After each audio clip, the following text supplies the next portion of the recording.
Hello, welcome to the new video The Love of Milim and Rimuru by BenGrem1234. Chapter 43. A Bloody Massacre Part 2 Warning. Just wanted to give you guys a warning. Starting from this chapter to the entire Eastern Empire's arc, there will be a lot of killing and carnage. It will be described how a person is brutally killed and it won't be pretty. If you can't handle it, I advise you to not read it. If you feel you can handle it, knock yourself out with reading it. I advise again to read with caution. At a beachside near the Ingrasha kingdom, Gladium and his men were all assembled and ready to invade the Ingrasha kingdom. He was very happy to be the one who will bring the fall of the Western Holy Church. His soldiers were all stationed at different part of the beach and they were beginning to match. They numbered about 700,000 strong. Some of the soldiers were moving in different airships in all part of the beach and their destination was Ingrasha. Gladium was seating in his chair inside the control room of the largest magical airship. By his side are three of his best soldiers whose powers are only slightly weaker than his own. Najim, a female winged mutant from the Harpy kingdom of Fulbrosia. Barago, a male upper dragon whose strength is comparable to the middle rank of the Near-Guard Knight. Gozline, a rare female magical creature who served as an envoy to the rock goblins and was also a witch of a foreign race. These three were the three generals that served directly under Gladium. Their strength was only slightly weaker than Gladium. All three were Demon Lord level and Najim has the potential to awaken very soon. The magical creatures were led by Barago and Gozline and all the creatures were Calamity class threat. Following the will of their master Gladium, one of the three generals began to act.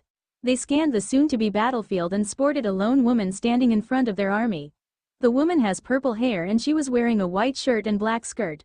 She is also wearing a black long jacket that reached all the way to her leg and she was wearing a black long combat boots.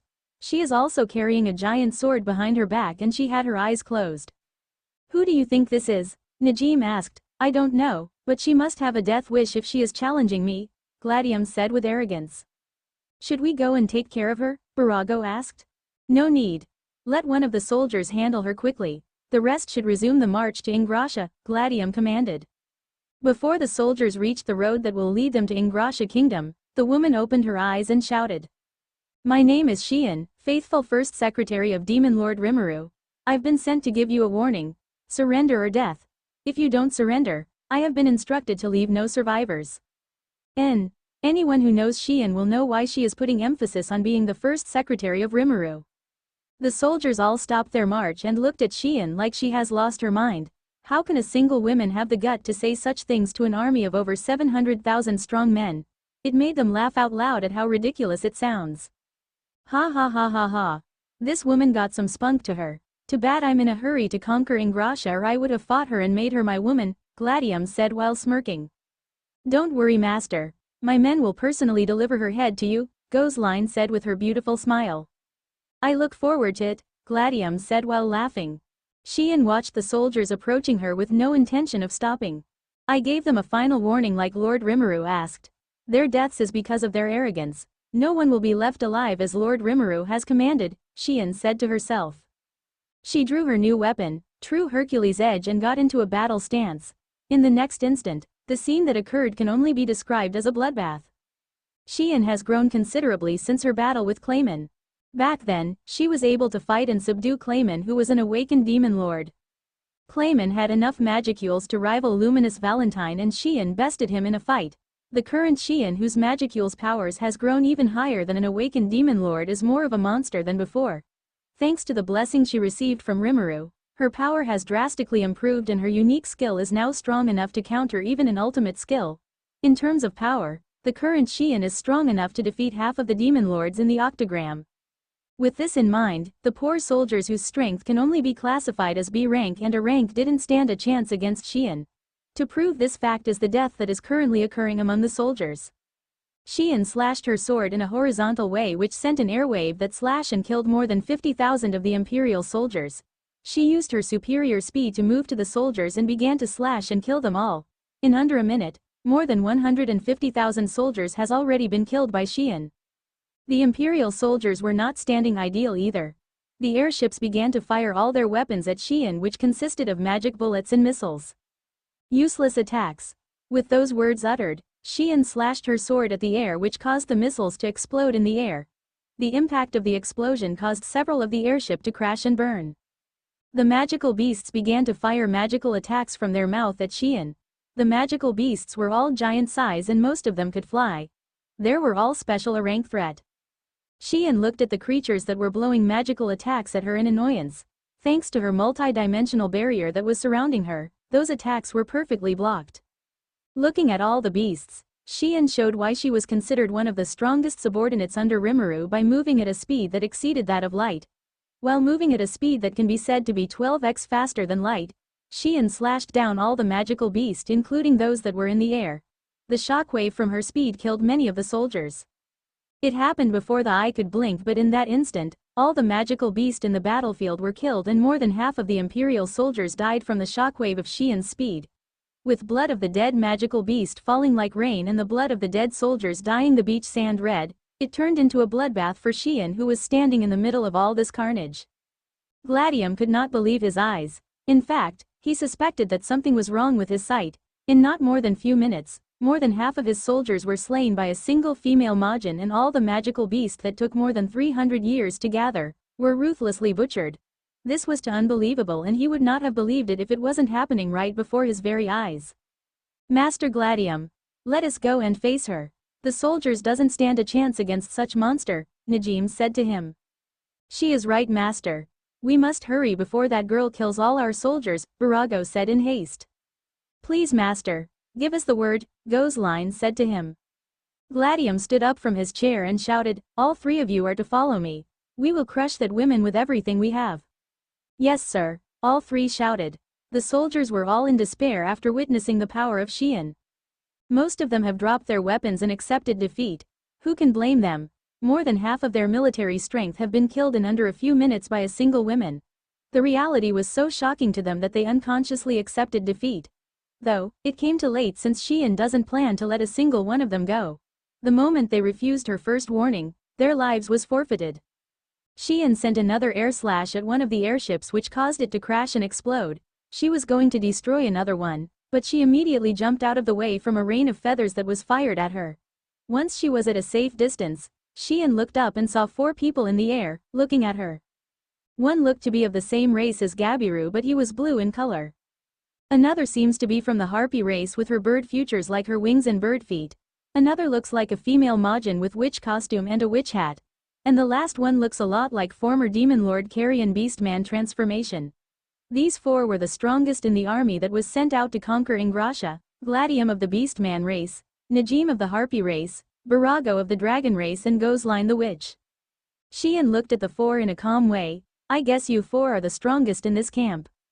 That right. I am General Gladium of the Beastman race, and with me are my 3 strongest subordinates. I am the leader of the soldiers whom you've slaughtered. On behalf of my dead soldiers, I will be taking your head, Gladium shouted at Xian.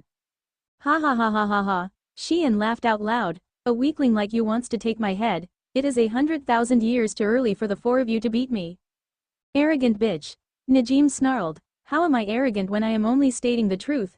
Don't tell me you are under the delusion that you are a match for me, Xian asked them with a smirk on her face. Enough talk, you bitch. Die, Barago shouted while readying his spear and rushing at Xian with all his speed. In a blink of an eye, Barago was in front of Xian ready to pierce her with his fork-like spear, but Xian disappeared in front of him. Barago, look out, Gozline shouted in panic, but the shouting came too late. Before Barago could turn his head, Xian, who was behind him, smashed her sword at his head, which destroyed his head and severed his body in 2. Xian immediately jumped out of the way from multiple tentacles which came out from the back of the Gozline. The tentacles began to chase Xian as she began to jump around them. This is getting annoying. It seems that Xian has lost her patience. She stopped moving and turned to the approaching tentacles with her sword ready. The tentacles tried to bind Xian, but she slashed all of them with her sword before it could bind her. Xian looked at Gozline. Is that all you got? Gozline was looking at her cut tentacles in fear. Why are my tentacles not regenerating? I have ultra speed regeneration, yet my tentacles refuse to regenerate from the slash wound of this woman. Does she have some way of nullifying skills? Najim used the opportunity when Xian was talking to Gozline to sneak up on her. She used her superior flight speed to rush at Xian from behind with her claws ready. Idiot, I saw you coming from miles away with magic sense. On saying that, Xian jumped up high in the air and dodged the claw of Najim that was aimed at her back in the process. While in the air, Xian began to spin at a fast speed, which caused a massive tornado of wind to push back so many of the Imperial soldiers and create a red dust in the beach due to the beach being dyed in the blood of the dead soldiers. With the momentum of her spinning, which increased her speed, Xian, while moving with the tornado, began to fall on the still confused Najim with great force. Najim didn't have time to comprehend what was happening before her body was cut in pieces by Xian's sword. Gladium roared in anger and flew inside the tornado in hopes of finding Xian. He released all his magicules in his body, which pushed away all the tornado and cleared the battlefield. Gladium looked around the battlefield but couldn't find Xian at all. All he found was the dead body of Najim, which was cut to pieces. Where is she? Where could she be hiding? He wondered to himself. Before Gladium could ponder about searching for Xian, he felt a sharp pain in his heart, as if his heart was pierced clean through. He coughed up blood from his mouth and felt blood pouring out from his body. He weakly turned around and saw nothing behind him but a bright light shined and reveled Xian floating behind him with her sword piercing his heart from his back. Gladium felt his strength leaving him and he weakly asked the only question in his mind, how? I've killed so many fools like you that I've lost count. You believe yourself invisible and didn't bother to learn any defensive skill at all. Not that it matters to me what skill you used, Xian harshly told him. How did? Cough, cough, you hid your presence from me? Gladium weakly asked her. That is a new skill I've been secretly learning. By using the light particles in the air and surrounding myself with it, I am able to hide my existence from all kinds of sensing and perception in existence. This essentially makes me invisible to others, Xian explained to him. Damn you! Gladium fell down and died before his body reached the ground. Xian turned to Gozline, and now to finish you up. Gozline had never in her life been as afraid as she is at this very moment. A single female Majin who call herself a subordinate of Demon Lord Rimuru wiped out their entire military powers. Even her master, whose powers is superior to that of a demon lord, was helpless before her. She knew the moment her master died that she doesn't stand a chance, and she began to plot her escape. She created a teleportation magic circle and was planning to disappear with it, but Xian threw her sword at an incredible speed which pierced the ground where the teleportation magic circle is and destroyed it on contact. Before Gozline could comprehend what had happened, she felt Xian grab her neck and lifted her up in the air, choking her in the process. I didn't give you permission to leave. Lord Rimuru's order were to leave no survivors, and I don't plan to fail in my mission, Xian told her in anger. Damn, you can even destroy magic attacks, Gozline chalked out. Of course I can. I may not look it, but I am a chef. Changing to properties of elements and the laws of the world to my desired outcome is a specialty of mine, you see, Xian told her. After saying that, Xian put pressure in her hand which was on Gozline's neck and chalked her to death. After Gozline died, Xian threw away her body and turned to the remaining soldiers. I guess I still have some cleanup to do before I can return home, Xian said as she rushed to kill the remaining Empire's soldiers. And with that, the Empire soldiers finally understood why messing with Demon Lord Rimuru was a bad idea. The death of the Empire's soldiers in Ingrassia was only the beginning of the horror that awaits Emperor Rudra. He went and picked a fight with a creature that should never be provoked. This is the result of Emperor Rudra's foolishness.